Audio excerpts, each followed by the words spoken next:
So my wife and I went to the Kennedy Center to see the revival of a Tony Award-winning musical called Parade, which was a musical in 1998. So we had never seen it because we were out of the country. And it's about the trial and lynching of Leo Frank. And before I get to the play itself, I want to say that, first of all, the place was empty. I mean, the Kennedy Center, which is not always packed, but it usually has a big crowd. It was almost empty. It was like ghostly there. And I wonder if this is because Trump has taken the place over. He has forced out the board, which was bringing in, transvestite, drag shows for kids and things like that. It was doing all the things that the left does to poison our culture. And when he took it over, Lin-Manuel Miranda, who did Hamilton, withdrew a revival of his popular musical Hamilton because he said the arts are for everyone except those people who disagree with me. We don't want to exclude anybody except people who disagree with me, except that half of the country. We want to be inclusive except for that half of the country. So, this is the way the left is. They think the culture belongs to them. They think they own it. And they have reason to think that. That's the way it's been for the last several decades, right? And if they're not going to be in charge of the culture, they're going to take their ball and they're going to go home. So my reaction to Trump taking over what was essentially a leftist enclave of culture, my reaction can be summed up something like this. We're going to win so much. We're going to win at every level. Hallelujah. Hallelujah. We're going to win economically. We're going to win with the economy. We're going to win with military. We're going to win with healthcare and for our veterans. We're going to win with every single facet. Zippity-dee-da, zippity-yay. My, oh my, what a wonderful day. We're going to win so much, you may even get tired of winning. Yay! You'll say, please, please, it's too much winning. We can't take it anymore. I feel pretty, oh so pretty. I feel pretty and witty and gay. We have to keep winning. We have to win more. We're going to win more.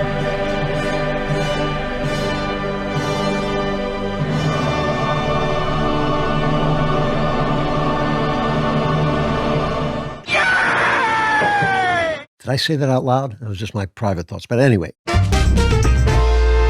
All right. I love talking about Graza olive oil. I love my Graza olive oil. They sent it to me.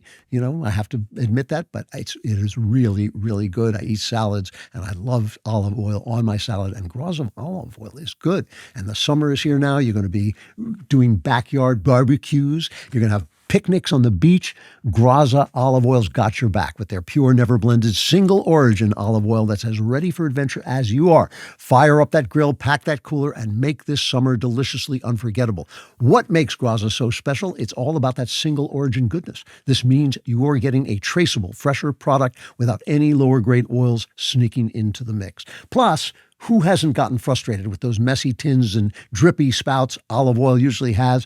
Graza has a squeeze bottle. Even I can use it. You just aim it, squeeze it. I thought, I can do this. I can, and I could.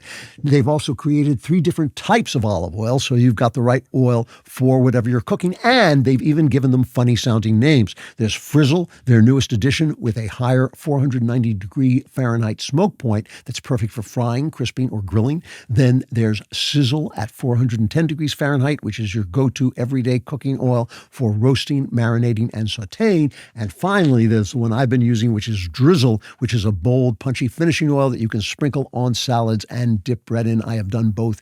It is good. Head to Graza.co and use Klavan to get 10% off of the trio, which includes Sizzle, Frizzle, and Drizzle. You even get to say that. Give me the sizzle, frizzle, and drizzle, and you get cooking your next chef quality meal. Again, that's Graza.co, promo code Klavan for 10% off the olive oil trio. If, there is always a catch to these things. You thought you were just going to get your 10% off, but you have to know how to spell Klavan. This is how. There are no easy things.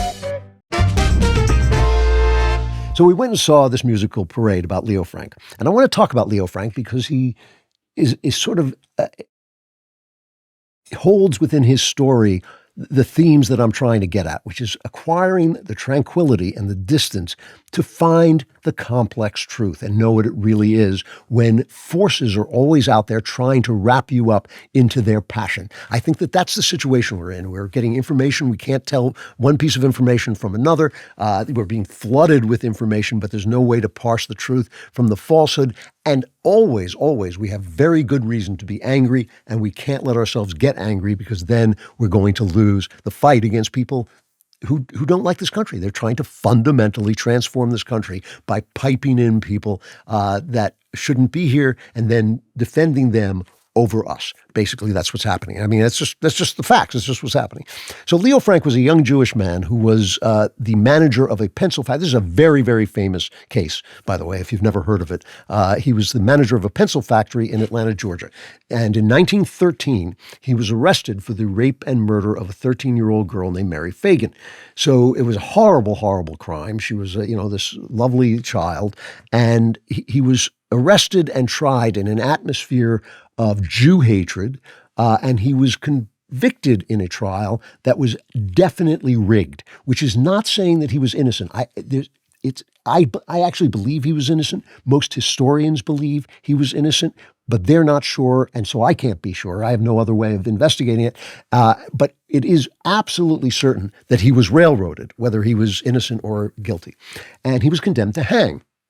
And rich Jews from the East mounted a defense of him. This is where the Anti-Defamation League was formed to help him out. And they had several appeals on procedural grounds, but they were turned down. Procedural grounds will not get you out of being executed. And under pressure from them, the governor, John Slayton, started to investigate the case himself. And it was a very brave thing to do because everybody was calling for Frank's head. And, the prosecutor wanted to run for governor, and the news, there was religious people, saying that the evil Jew was taking over Georgia. And John Slayton, investigating the case himself, became convinced that Frank had been railroaded, and he commuted his sentence from execution to life in prison in the belief that he would ultimately be, in fact, cleared. And that ended Slayton's political career. He virtually had to escape from Georgia under guard because he got everybody so angry at him. So it was a very brave thing to do, whether you agree with him or not. So meanwhile, ginned up by the news media, the news media were just constantly playing to the bigotry, the anger of the South at that period, and the anti-Jewish feeling. Prominent citizens in Atlanta, these were not just street people, these were prominent people, got together, invaded the prison farm where Frank was being held, kidnapped him, and lynched him and killed him. And many of those same citizens went on to found the modern Ku Klux Klan. All right, so the case remains incredibly controversial. One of the reasons it remains incredibly controversial is because the other main suspect was a black guy who testified against Frank. Here's just a little part of that in the play. This is a musical. The book is by Alfred Urey, music and lyrics by Jason Robert Brown. And like I said, it won multiple Tony Awards. The music is good, and the cast, by the way, was absolutely fantastic. But here's this guy, Joe Connolly, who is testifying against Leo Frank. Cut 11. Next thing, I heard Mr. Frank yelling something, so I run upstairs and I open the door, and Mr. Frank looks up. He said we were playing a game, that's what he said, and little Mary's kind of crumpled in the corner. He said, you don't understand, she didn't want to play the game, and so I went and hit her. See, I had to hit her.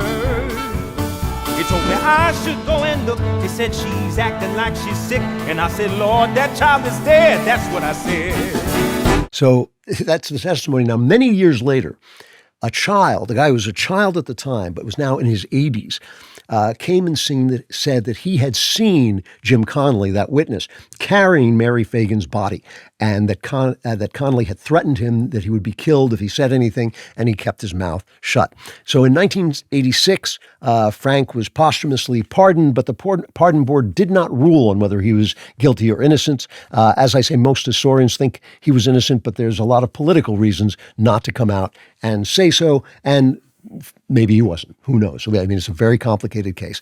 Now, the killing took place on Memorial Day, but the Memorial Day also came in the middle of Passover. So people, including my former colleague Candace Owens, have used this to link the killing to the blood libel, this incredible medieval hoax that Jews kill Christian children and make their matzah, their Passover matzah, with their blood, right? This is an old hoax that was popular, caused a lot of violence during the Middle Ages. It's a complete nonsense. It's never has anything related to the truth. And Candace has talked about this, and there was a cult in the 18th century called the Frankists, based on a guy named Jacob Frank. It was this crazy religious cult that did come out of a Jewish sect. And she links this to the founding of Israel, and then says that it's linked to Leo Frank, which is it's not true. There is no connection between Jacob Frank in the 18th century and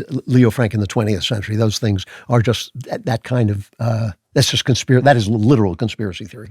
So, I mean, it's like saying, and Frank Sinatra too, there's a lot of, anybody named Frank is.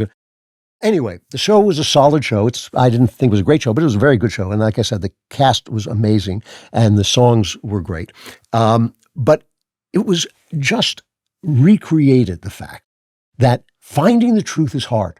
Finding the truth is hard, and passion and hatred and mob rule makes it all the harder, especially when the press joins in, as they did then and as they're doing now. And look, it's not a competition. People hate all kinds of people. They hate Jews, they hate blacks, they've hated the Irish, they've hated the Italians, and now whites are being hated. Everybody suffers from racial hatred. And remember, because we're all sinners, racial hatred always makes sense, and it always explains everything. It always explains everything, because it's always true. You know, the people you hate are always terrible, because all people are terrible. What you're forgetting is you're just as terrible, and they could turn it on you, as now the left has done with whites, saying, well, we'll solve black racism by hating whiteness. You know, and it always works. It always explains everything, which tells you that it's not true. That's how you know that it's not true. It's a beautiful thing about the arts that they can remind you of this, that they can break you free. So again, you're free of these passions. You're free of these passions, and you can see, oh yeah, the press is doing this again. Oh yeah, the people are doing this, and not just the people on their side, but the people on my side too are doing it, and I have an obligation to find the truth. You know, the Washington Post wrote this absurd review of Parade. They do this, the Washington Post does this with almost every review of everything, and they said, this is a guy, I think the guy's name was Thomas Floyd, and he said, it feels jarring but defiant to see this play at a place taken over by a president whose rhetoric has been repeatedly condemned by the Anti-Defamation League, which has now just become another left-wing outlet like the NAACP. And I mean, this is how they gin up passions, right? This is the first president who has ever prayed at the Wailing Wall, the remnants of the Jewish temple in Jerusalem. He's got members of his family who are Jewish. He stood with Israel so much that Candace accuses him of being controlled by Netanyahu, which is hilarious because Netanyahu is terrified of him. You know, this is a play that can remind you of who you are, that you're not going to participate just because somebody is saying, this Jewish guy is innocent doesn't mean the black guy is guilty, doesn't mean anything. You've got to start to look for the truth and find people who will tell you those truths. And we enter the arts. This is why we enter the arts, to find that tranquility, to be able to disagree with people in tranquility, and to be able to see how people behave, because nothing has changed from that day when that man was lynched. I mean, whatever else you would say, you know, the fact that these people lynched him and then started the modern Ku Klux Klan, you think that would give Candace pause, but apparently not. So everything about the internet is designed to keep you from the experience of that tranquility. And if you don't go to the arts, if you do not go to a church that takes you to a place of tranquility, if you do not do the things that you have to do to keep your mind free from these people, on all sides, right now the left has the power, there's the cultural power, but that doesn't mean there aren't people on the right doing it.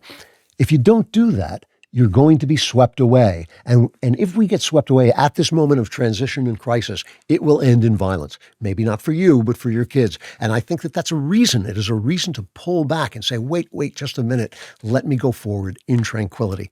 For more terrific content, like and subscribe, and even more terrific content, subscribe to The Andrew Klavan Show wherever you get your podcasts.